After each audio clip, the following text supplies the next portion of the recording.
Ang lungsod ng Baguio ay hindi isang probinsya, kundi isang highly urbanized city sa rehiyon ng Cordillera Administrative Region sa Pilipinas.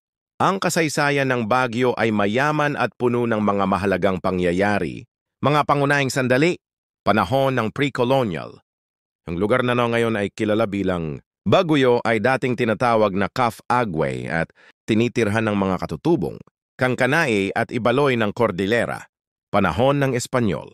Noong panahon ng kolonyal na Espanyol, nagsagawa sila ng mga ekspedisyon sa mga bundok ng Hilagang Luzon, ngunit hindi nila lubos na nasakop ang lugar dahil sa matinding paglaban ng mga katutubo. Noong 1846, nagtatag ang mga Espanyol ng isang komandansya, garison ng militar sa La Trinidad na naging kabisera ng lalawigan ng Benguet. Panahon ng Amerikano, noong 1900, natuklasan ng mga Amerikano ang Baguio bilang isang perpektong lugar para sa isang summer retreat mula sa init ng kapatagan.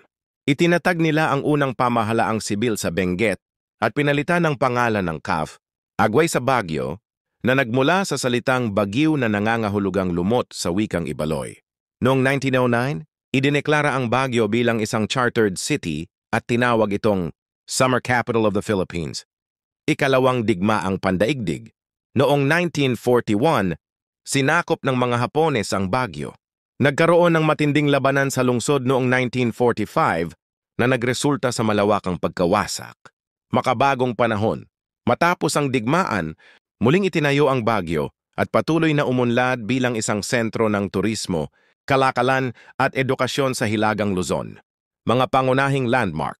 Burnham Park, isang malaking parke sa gitna ng lungsod na dinisenyo ng arkitekto na si Daniel Burnham. Session Road, ang pangunahing kalye ng lungsod na puno ng mga tindahan, restaurant at hotel. Minis View Park, isang tanyag na tanawin, kung saan makikita ang mga tanawin ng mga minahan ng ginto. Camp John Hay, isang dating base militar ng Estados Unidos, na ngayon ay isang popular na destinasyon para sa mga turista. Ang Baguio ay isang mahalagang bahagi ng kasaysayan ng Pilipinas.